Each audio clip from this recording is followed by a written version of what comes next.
What are you hearing from Oklahomans as you're holding town hall meetings during the summer recess? Well, town hall meetings is an opportunity for all my constituents in the 32 counties of the 3rd Congressional District to come and discuss the issues that are important.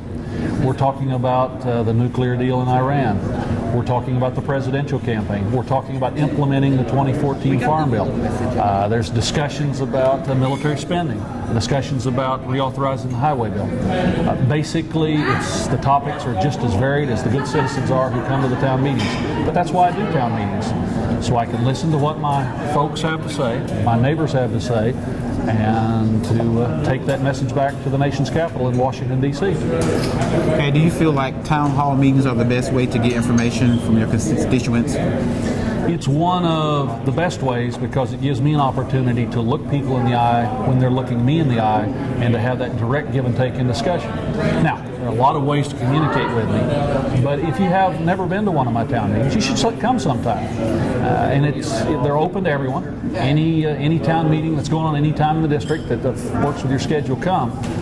But yes, they're a good way for the constituents and I, my neighbors, to look each other in the eye and talk about what's important. And I learn things in these town meetings because people bring their real world experiences, the effect of things happening to them every day, and they bring that to my attention, and that's important. All right.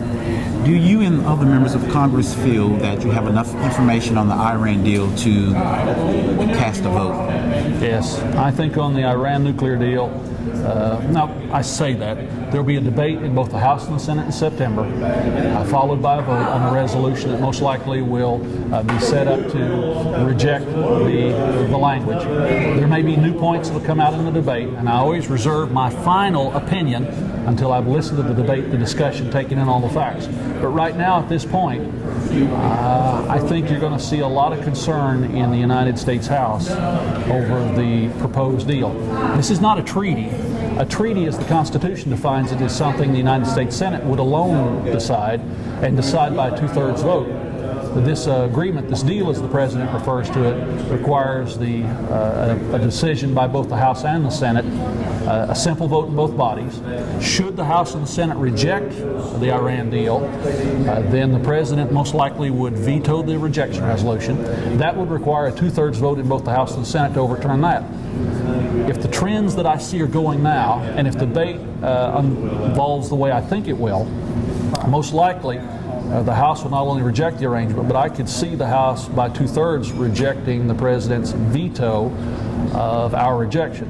But the Senate I don't know whether the 2/3 is there or not. So it's going to be a lively, very focused discussion, but that's the way it should be.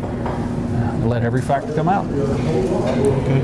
Now, can you tell me what is the best thing about serving as Congressman for Oklahoma? Well, I have 750,000 constituents scattered around 32 counties. I get to spend a lot of good time with those folks. But I'll admit to you the thing that I really like, and maybe I shouldn't admit this, but I get to eat in a lot of wonderful restaurants all over northwest Oklahoma. Everything you can imagine, every kind of food you can imagine, and that's a wonderful bonus. Now, can you tell me what is the best way for anyone to get in touch with you that's in your district?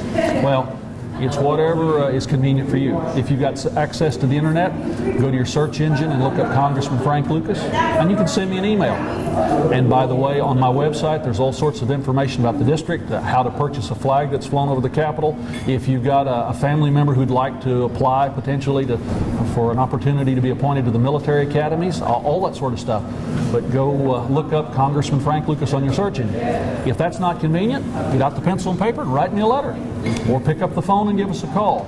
Or come to a town meeting and look me in the eye. But as I try to remind people, if you don't ask your questions, we can't answer them. If you don't offer your input, I can't factor that into the process of casting votes on your behalf. So we need to hear from everyone. Well, thank you for your time, Congressman. Thank you, sir. Absolutely.